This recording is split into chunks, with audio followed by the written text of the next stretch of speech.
जय हिंद प्यारे दोस्तों। आज के इस वीडियो में हम डीएलएड थर्ड सेमेस्टर हिंदी का प्रीवियस ईयर 2016 से लेकर 2024 तक का करने वाले हैं और इस वीडियो में हम केवल अति लघुत्तरीय प्रश्नों को करेंगे जो आपके एग्जाम के लिए काफी महत्वपूर्ण होगा।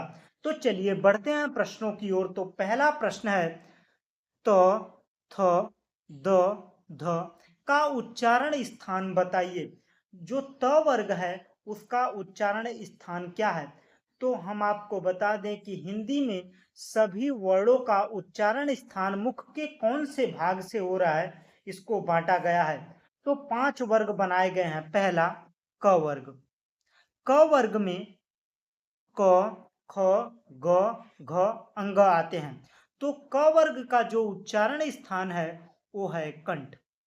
कंठ से क वर्ग का उच्चारण होता है। उसके बाद आता है च वर्ग। तो च वर्ग का उच्चारण स्थान है तालव्य। उसके बाद आता है ट वर्ग। ट वर्ग। ट वर्ग का उच्चारण स्थान है मूर्धा। उसके बाद आता है त वर्ग। त वर्ग का जो उच्चारण स्थान है उसमें दंत का प्रयोग होता है, मतलब दांतों का प्रयोग होता है। उसके बाद आता है प वर्ग। प वर्ग का जो उच्चारण स्थान है वो है ओष्ठ। जब प वर्ग के वर्णों का हम उच्चारण करेंगे तो सबसे ज्यादा किसका उपयोग करेंगे? ओष्ठ का प्रयोग करेंगे। तो त थ द ध, तो इसमें हम किसका प्रयोग कर रहे हैं? दांतों का प्रयोग कर रहे हैं। तो दंत है, तो दंत वर्ण कहे जाते हैं। तो उच्चारण स्थान क्या होगा? दंत होगा। बात समझ में आई? बढ़ते हैं अगले प्रश्न की ओर। तो अगला प्रश्न है आग और हाथी का तत्सम रूप लिखिए। तत्सम, तत्भव, इसको समझिए। तत्सम का मतलब है कि जैसे जो शब्द संस्कृत में थे वैसे ही हिंदी में ले लिए जाएं, वो क्या कहलाते हैं? शब्द तत्सम कहलाते हैं।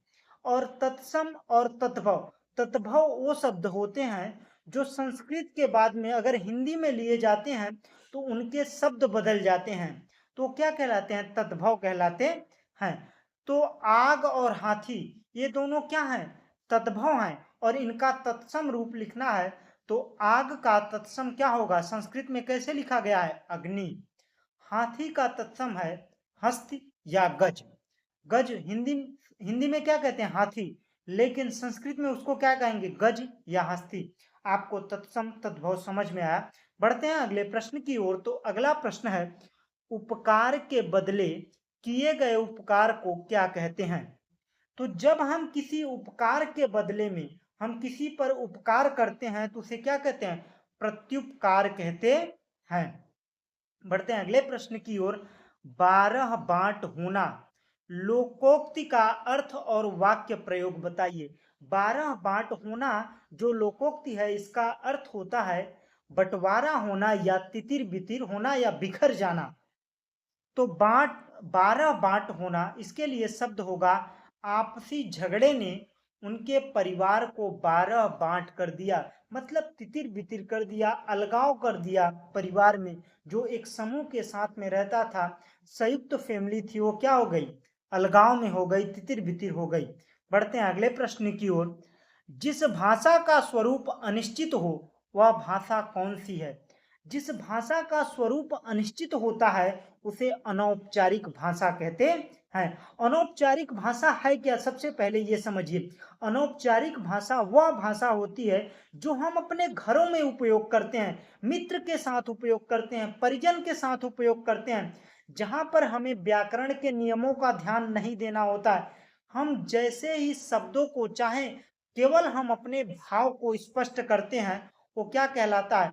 अनौपचारिक भाषा कहलाता है। भाषा क्या होती है? याच्छादृत होती है। भाषा किसी शब्द से रिलेट नहीं होती है, भाषा स्वतंत्र होती है। आप किसी भी शब्द के जरिए किसी भी भाव को प्रकट कर सकते हैं। आप समझ में आया? बढ़ते हैं अगले प्रश्न की ओर। तो अगला प्रश्न है योग ऋण शब्द किसे कहते हैं? तो शब्द 3 प्रकार के होते हैं। कौन कौन से? ऋण शब्द, यौगिक ऋण शब्द, योगारूढ़ शब्द। तो योगारूढ़ शब्द किसे कहते हैं यह जानते हैं, उससे पहले जानते हैं कि ऋण शब्द क्या है। ऋण शब्द वे शब्द होते हैं जो विखंडित न हो, जो बांटे न जाएं, वो क्या कहलाते हैं? ऋण शब्द कहलाते हैं। जैसे जग हुआ, बालक हुआ, इनका हम विभाजित कर सकते हैं? इन शब्दों को नहीं विभाजित कर सकते, तो क्या कहलाते हैं? ऋण शब्द कहलाते हैं। उसके बाद दूसरा होता है यौगिक ऋण शब्द। यौगिक ऋण शब्द वे शब्द होते हैं जो जो जो दो शब्दों के मेल से बनते हैं, वो क्या कहलाते हैं? यौगिक ऋण शब्द कहलाते हैं। जैसे घर, घर वाला। घर वाला में क्या है? दो शब्द अलग अलग हैं, वो क्या हुआ? यौगिक ऋण शब्द हुआ। उसके बाद आता है योगा ऋण शब्द। योगा ऋण शब्द, योगा ऋण शब्द, यह यौगिक ऋण शब्द के ही तरह होते हैं, लेकिन इनका अर्थ क्या होता है? अलग होता है। जैसे लंबोदर। लंबोदर का अर्थ क्या होता है? गणेश को कहा जाता है। वीणा वादिनी, वीणा वादिनी किसको कहा जाता है? सरस्वती को कहा जाता है वीणा वादिनी। यह तो है वीणा वादिनी, तो शब्द तो अलग अलग हैं, लेकिन इन दोनों शब्दों के मेल से जो अर्थ निकल रहा है वो बिल्कुल अलग है। वो क्या कहलाते हैं? योगारूढ़ शब्द कहलाते हैं। वे यौगिक शब्द जो अपने घटक शब्दों से अलग विशेष अर्थ या प्रसिद्ध हो जाते हैं, उन्हें योगारूढ़ शब्द कहते हैं। जैसे लंबोदर, लंबा उदर किसका है? गणेश जी का है। पंकज, पंख धनज, पंकज का अर्थ है कीचड़ से जन्मा या कमल होता है। बढ़ते हैं अगले प्रश्न की ओर। तो अगला प्रश्न है हरिऔध जी का पूरा नाम क्या था? हरिऔध जी का पूरा नाम अयोध्या सिंह उपाध्याय हरिऔध था। यह हिंदी के प्रसिद्ध कवि और लेखक थे। बढ़ते हैं अगले प्रश्न की ओर। तो अगला प्रश्न है उन्नति और कृपण का विपरीतार्थक शब्द लिखिए। विपरीतार्थक का मतलब है विलोम शब्द। विलोम शब्द, विलोम शब्द लिखना है। तो विलोम शब्द, उन्नति का विलोम शब्द क्या होगा? अवनति। और कृपण का विलोम शब्द होगा दाता। कृपण का मतलब होता है कंजूस, दाता का मतलब है देने वाला। बढ़ते हैं अगले प्रश्न की ओर। सावन और किसान का तत्समक रूप लिखिए। तत्समक का मतलब है कि संस्कृत रूप लिखिए, क्योंकि संस्कृत में जैसे जो शब्द होते हैं वैसे हिंदी में ले लिए जाते हैं, उन्हें तत्समक शब्द कहते हैं। जो हिंदी में आने के बाद बदल जाते हैं वो क्या कहलाते हैं? तद्भव कहलाते हैं। तो सावन क्या है? तद्भव है। लेकिन श्रावण क्या है? तत्सम है। किसान क्या है? तद्भव है। और कृषक क्या है? तत्सम है। इसको याद रखिएगा। बढ़ते हैं अगले प्रश्न की ओर। आकाश से तारे तोड़ना मुहावरे का अर्थ एवं वाक्य प्रयोग कीजिए। आकाश से तारे तोड़ना मतलब बहुत कठिन या असंभव कार्य को करना ही क्या कहलाता है? आकाश से तारे तोड़ना। उसने यूपीएससी पास करके मानो आकाश के तारे तोड़ लिया, मतलब असंभव काम कर दिया। ऐसे भी लिख सकते हैं, मतलब आकाश से तारे तोड़ना शब्द का प्रयोग करके एक वाक्य बनाना था। महाप्राण कवि के रूप में कौन प्रसिद्ध है? हिंदी जगत में सूर्यकांत त्रिपाठी निराला को महाप्राण कवि कहा जाता है। महाप्राण कवि किसे कहा जाता है? महाप्राण कवि सूर्यकांत त्रिपाठी निराला को कहा जाता है। कोकिल और कूप का तत्भव रूप लिखिए। देखिए तत्सम और तत्भव से कितने प्रश्न पूछे जा रहे हैं। केवल शब्द बदल रहे हैं लेकिन तत्सम तत्भव से प्रश्न पूछे ही जा रहे हैं। इसलिए प्रीवियस ईयर बहुत ही इंपॉर्टेंट हो जाता है। अगर आप लोगों को वीडियो अच्छा लग रहा हो तो वीडियो को लाइक करो, और चैनल पर नए हो तो भाई प्लीज यार चैनल को सब्सक्राइब जरूर कर लो। तो कोकिल क्या है? तत्सम है। लेकिन तद्भव क्या होगा? कोकिल का कोयल होगा। कूप, कूप का मतलब होता है कुआं, और तद्भव में क्या कहेंगे? कुआं, क्योंकि हम हिंदी में कुआं ही बोलते हैं। कूप किसका भाषा है? संस्कृत का है। बढ़ते हैं अगले प्रश्न की ओर। प्र और सु उपसर्ग लगाकर दो दो शब्द बनाइए। उपसर्ग का मतलब है ऐसे शब्दांश जो शब्द के आगे लगकर शब्द के अर्थ को बदल देते हैं, उन्हें क्या कहा जाता है? उपसर्ग कहा जाता है। और प्रत्यय वह शब्दांश होते हैं जो शब्द के पीछे लगकर शब्द के अर्थ को बदल देते हैं उन्हें क्या कहते हैं? प्रत्यय कहते हैं। प्रत्यय भी समझ में आया, उपसर्ग भी। तो प्र उपसर्ग लगाकर दो दो शब्द बनाने हैं तो प्र से प्रहार, प्रदान, और सु से सुयोग्य, सुकर्म, सुव्यवस्थित, ये सब क्या है? सु लगाकर उपसर्ग बने हुए हैं। बढ़ते हैं अगले प्रश्न की ओर। समुद्र के चार पर्यायवाची सागर, जलद, सिंधु, उदधि, ये सब क्या है? समुद्र के पर्यायवाची हैं। एक दंत एवं नील कमल में कौन सा समास है? एक दंत किसको बोला जाता है? गणेश को बोला जाता है, इसलिए एक दंत क्या है? बहुब्रीहि समास है। और नील कमल, नील कमल, नील क्या है? पहला पद क्या है? विशेषण है, दूसरा पद विशेष्य है, इसलिए यह क्या होगा? कर्मधारय समास होगा। बढ़ते हैं अगले प्रश्न की ओर। खाने के दांत और दिखाने के दांत के कहावत का अर्थ और वाक्य प्रयोग कीजिए। कथनी और करनी में फर्क होता है। जैसे हाथी के दांत खाने के अलग होते हैं, दिखाने के अलग होते हैं, तो क्या है? कथनी और करनी में क्या है? फर्क होता है। नेताजी ने वादा तो बहुत किया लेकिन काम कुछ भी नहीं किया।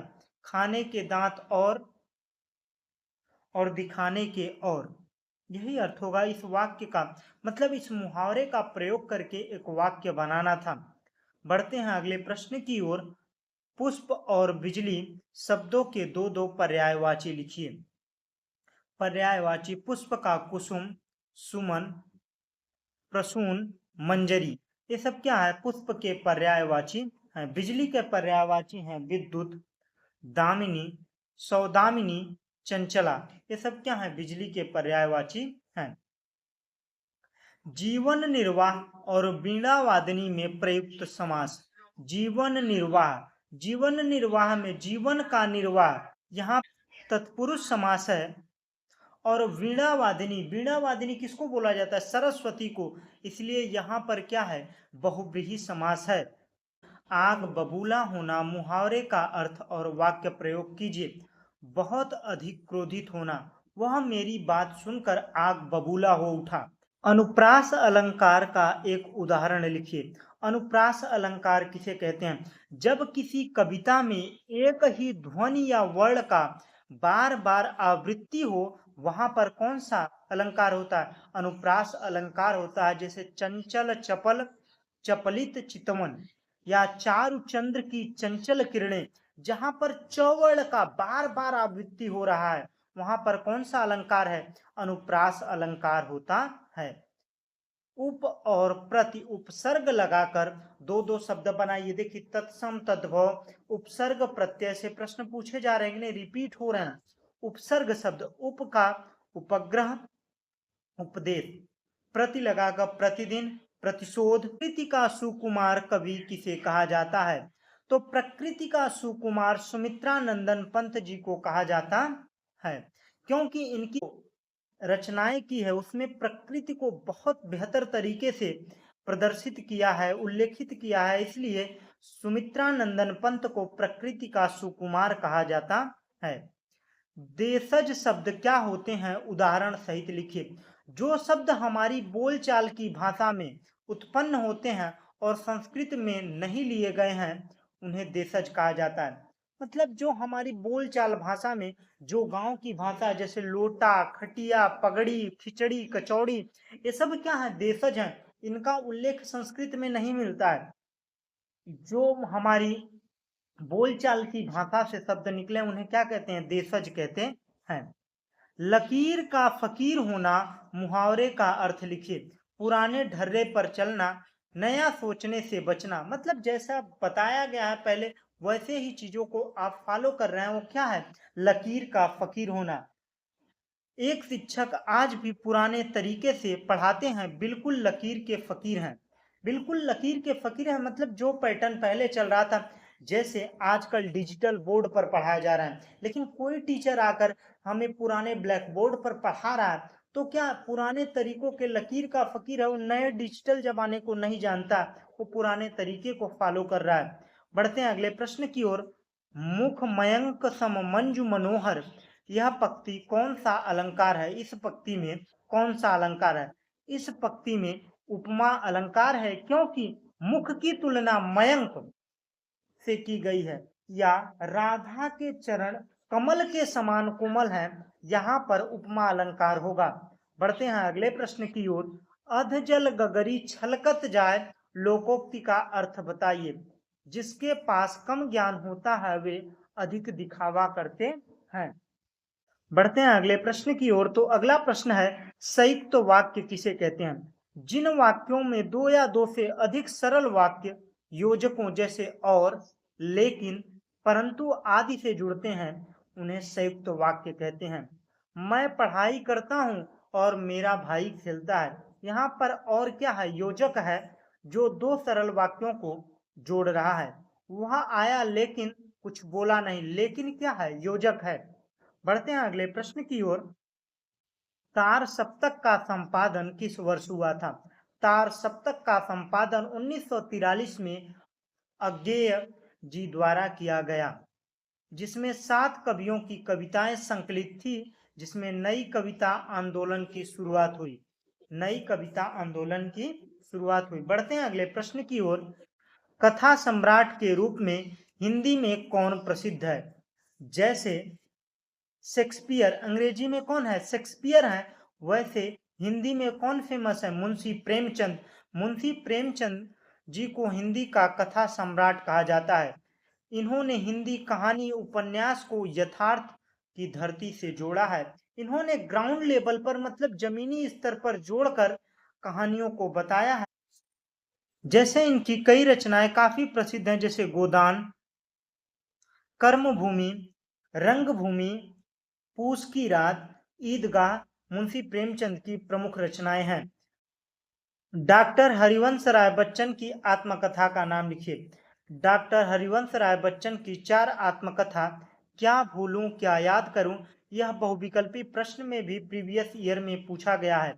नीड का निर्माण करना, नीड का निर्माण फिर, नीड का निर्माण फिर, बसेरे से दूर, 10 द्वार से सोपान तक, 10 द्वार से सोपान तक इनकी प्रमुख रचनाएं हैं। बढ़ते हैं अगले प्रश्न की ओर। राम ने रावण को मारा, इस वाक्य में कर्मवाच्य में बदलिए। इस वाक्य को कर्मवाच्य में बदलिए, मतलब कृतवाच्य को कर्मवाच्य में बदलना है। राम ने रावण को मारा, रावण राम द्वारा मारा गया। जैसे एक्टिव वॉइस पैसिव वॉइस होता है, वैसे कृतवाच्य और कर्मवाच्य होता है। आधी खोपड़ी मुहावरे का अर्थ लिखिए।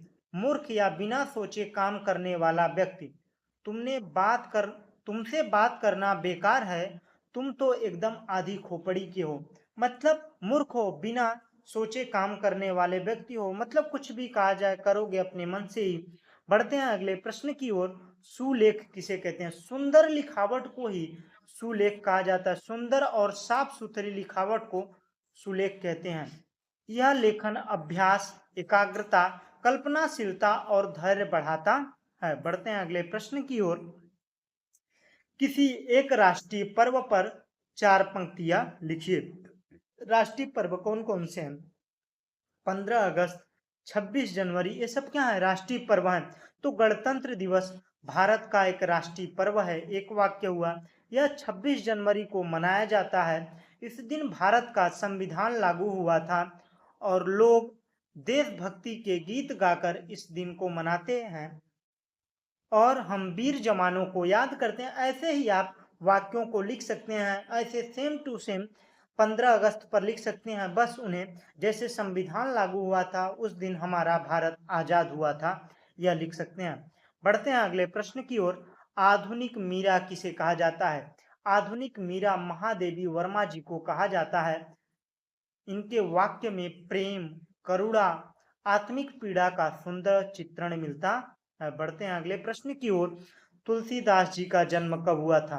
13 अगस्त 1532 ईस्वी को तुलसीदास जी का जन्म राजापुर बांदा उत्तर प्रदेश में हुआ था। इनकी रचना, सबसे फेमस रचना है रामचरितमानस, कवितावली, गीतावली, हनुमान चालीसा। यह तुलसीदास जी की प्रमुख रचनाएं हैं। रचना की दृष्टि से शब्द भेद बताइए। शब्द भेद हमने शुरुआत में ही बताया था, रूढ़ शब्द, यौगिक शब्द और योग रूढ़ शब्द, इन सभी को हमने पहले ही क्लियर कर दिया है। बढ़ते हैं अगले प्रश्न की ओर। क्रिया किसे कहते हैं? जो शब्द कार्य के होने या करने का बोध कराए उन्हें क्या कहते हैं? क्रिया कहते हैं। जैसे बच्चा खेलता है, बालक पढ़ता है, रोहन खेलता है, सोहन लिखता है। जो लिखता है, खेलता है, पढ़ता है, ये क्या है? क्रिया है।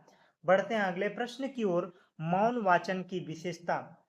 यह पढ़ने की शांतिपूर्ण विधि है। इसमें समय की बचत होती है, इसमें एकाग्रता बढ़ती है, समूह में पढ़ते समय किसी को बाधा नहीं पहुंचती है और इसमें विचार की गहराई विकसित होती है। क्योंकि जो आप पढ़ेंगे बिना समझे आप मन में नहीं पढ़ सकते हैं, आप उसको समझ बनाएंगे फिर मौन धारण करके पढ़ सकते हैं। बढ़ते हैं अगले प्रश्न की ओर। लोकोक्ति की विशेषता बताइए। जीवन अनुभव से बनी होती, जो लोकोक्तियां होती हैं, मुहावरे होते हैं, यह जीवन के अनुभव से बने होते हैं। छोटे वाक्य में गहरी बात कहती हैं। लोकोक्तियां क्या करती हैं? छोटे शब्दों में गहरी बात को प्रकट करती हैं, पूरी बात को समझने की शक्ति रखती हैं, पूरी बात को समझाने की शक्ति रखती हैं, सामाजिक व्यवहार और बुद्धिमानी का संकेत देती हैं। जैसे उदाहरण में नाच न जाने आंगन टेढ़ा, यह उदाहरण है। यह लोकोक्ति क्या बताता है? मतलब आता कुछ नहीं है लेकिन नुक्स निकालने बहुत आता है, ये कमी है, वो कमी है। ये सब क्या है? लोकोक्तियां हैं जो जीवन के अनुभव पर आधारित होती हैं। मसी कागज छुओ नहीं, कलम गही नहीं हाथ, इस पंक्ति किस कवि के लिए प्रसिद्ध है? तो यह पंक्ति कबीर दास जी के लिए कहा गया है। और एक पंक्ति और पूछी गई है इनकी।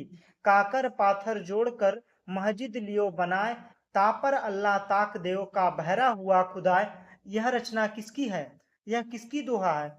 यह कबीर दास जी की यह कबीर दास जी की दोहा है और इनकी रचना है साखी सबद रमैनी। बढ़ते हैं अगले प्रश्न की ओर। योगारूढ़ शब्द किसे कहते हैं? ऐसे यौगिक शब्द जिनका अर्थ घटक शब्दों से अलग और विशेष अर्थ के लिए लिया जाता है। जैसे नीलकंठ, कमल नयन। नीलकंठ किसको कहा जाता है? शंकर भगवान को। कमल नयन सुंदर आंखों वाला, या राम या विष्णु या कृष्ण के लिए कमल नयन। कमल नयन किसको बोला जाता है? राम भगवान को बोला जाता है। तत्सम शब्द किसे कहते हैं? संस्कृत के वे शब्द जो ज्यों के त्यों हिंदी में प्रयुक्त होते हैं उन्हें क्या कहते हैं? तत्सम कहते हैं। और जो हिंदी में आने के बाद बदल जाते हैं उन्हें तद्भव कहते हैं। जो हमारे बोलचाल की भाषा से लिए जाते हैं उन्हें देशज शब्द कहते हैं। मूल्यांकन के 4 उपकरण लिखिए। अवलोकन, साक्षात्कार, प्रश्नावली, परीक्षण। यह मूल्यांकन के 4 उपकरण हैं। 4 तत्सम शब्दों को तद्भव रूप लिखिए। 4 तत्सम शब्दों के तद्भव रूप लिखिए। अग्नि आग, दुग्ध दूध, गज हाथी, भ्रमर भौरा, हरिद्रा हल्दी। इस प्रकार से आप तत्सम तद्भव तो जरूर तैयार कर लीजिएगा, इससे आपको 1 या 2 नंबर जरूर मिलने वाले हैं। बढ़ते हैं अगले प्रश्न की ओर। आंखें खुलना, मुहावरे का अर्थ लिखिए। सचेत होना या सच्चाई का पता लगना। परीक्षा में असफल होने के बाद उसकी आंख खुली, मतलब उसकी आंखें खुलना का मतलब है कि सचेत हो गया जब वह फेल हुआ। तो आज के वीडियो में बस इतना ही। अगर आप लोगों को वीडियो अच्छा लगा हो तो लाइक करिए, दोस्तों के साथ शेयर करिए और चैनल पर नए हो तो भाई प्लीज यार चैनल को सब्सक्राइब कर दीजिए। Thanks for watching. जय हिंद।